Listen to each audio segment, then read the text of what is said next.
sepak bola Indonesia sempat dihebohkan dengan isu bahwa pemain naturalisasi di timnas Indonesia memiliki paspor ganda.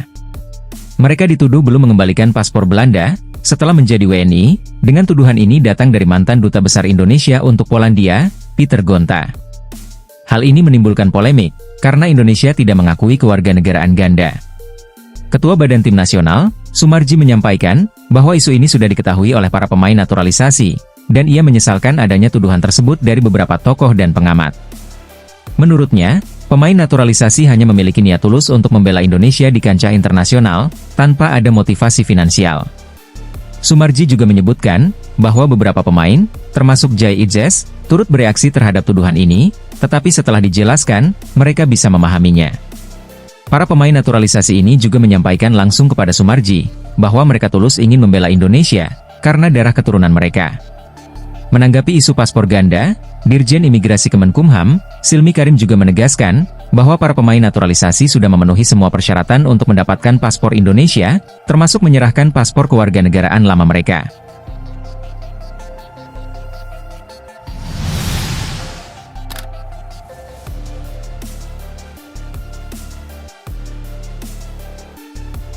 Cina akan menghadapi timnas Indonesia dalam laga keempat grup C kualifikasi Piala Dunia 2026 zona Asia yang akan digelar di Qingdao Youth Football Stadium pada 15 Oktober mendatang. Meskipun menjadi tuan rumah, Cina diprediksi akan sulit menang melawan Indonesia. Hal ini disebabkan oleh kekuatan timnas Indonesia yang terus meningkat dengan kedatangan pemain naturalisasi baru. Pada dua laga awal, Indonesia sudah menunjukkan performa mengejutkan dengan meraih hasil imbang melawan dua tim yang sering tampil di Piala Dunia. Skuad Garuda berhasil mencuri poin di kandang Arab Saudi, dan mengimbangi Australia di Stadion Utama Gelora Bung Karno.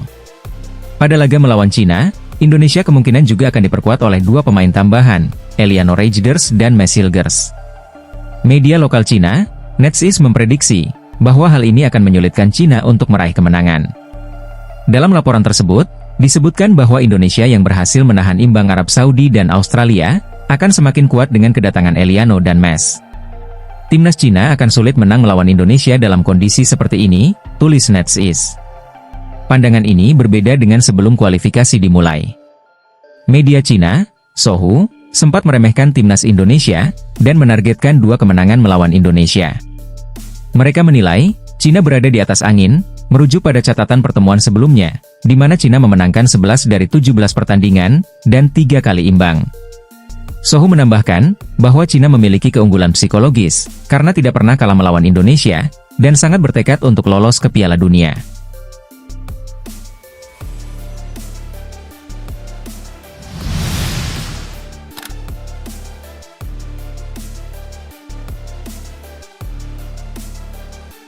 Mantan bintang Arsenal dan Manchester United, Robin van Persie mengungkapkan kebingungannya atas keputusan Mads Hilgers, pemain berbakat berdarah Indonesia-Belanda, yang memilih bergabung dengan timnas Indonesia.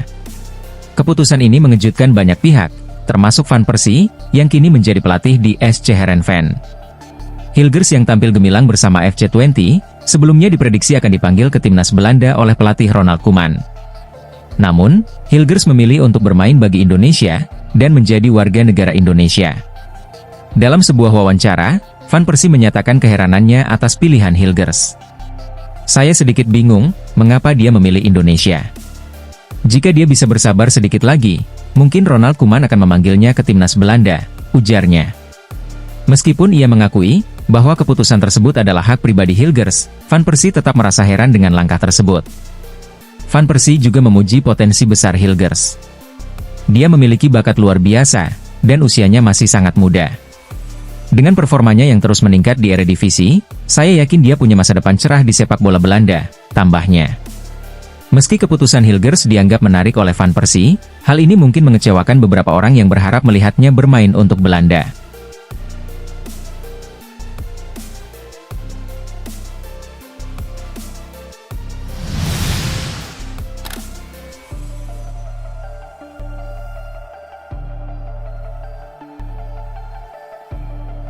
Timnas Indonesia di bawah asuhan Shin Tae-yong, kini menjadi sorotan dunia berkat kemajuan pesat yang telah dicapai.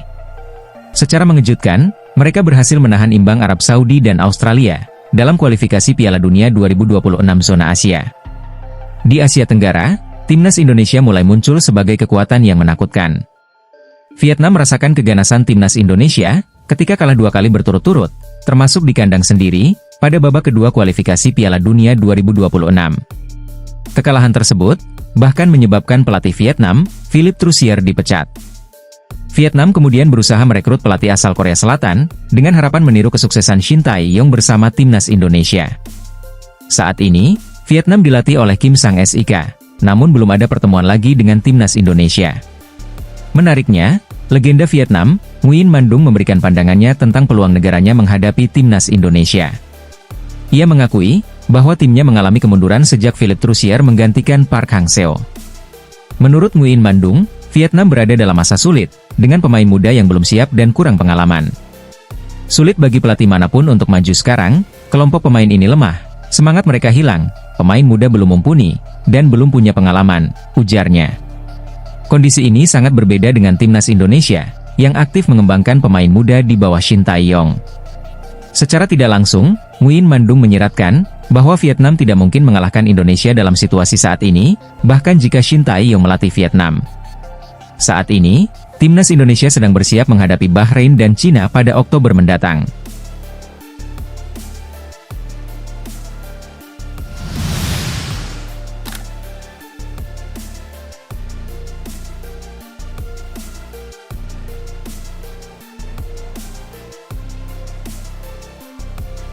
Ketua Umum PSSI, Erick Thohir, menargetkan timnas Indonesia meraih 4 poin dalam laga melawan Bahrain dan Cina di kualifikasi Piala Dunia 2026 zona Asia.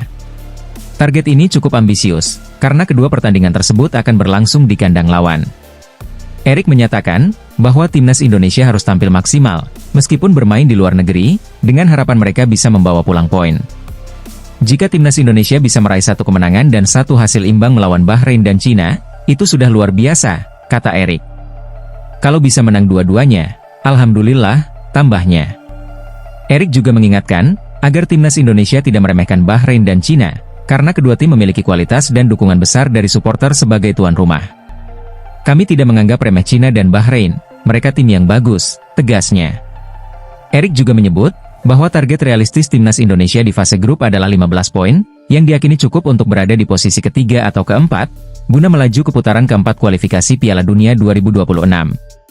Kami akan berusaha mengejar 15 poin di kualifikasi Piala Dunia 2026, tutupnya.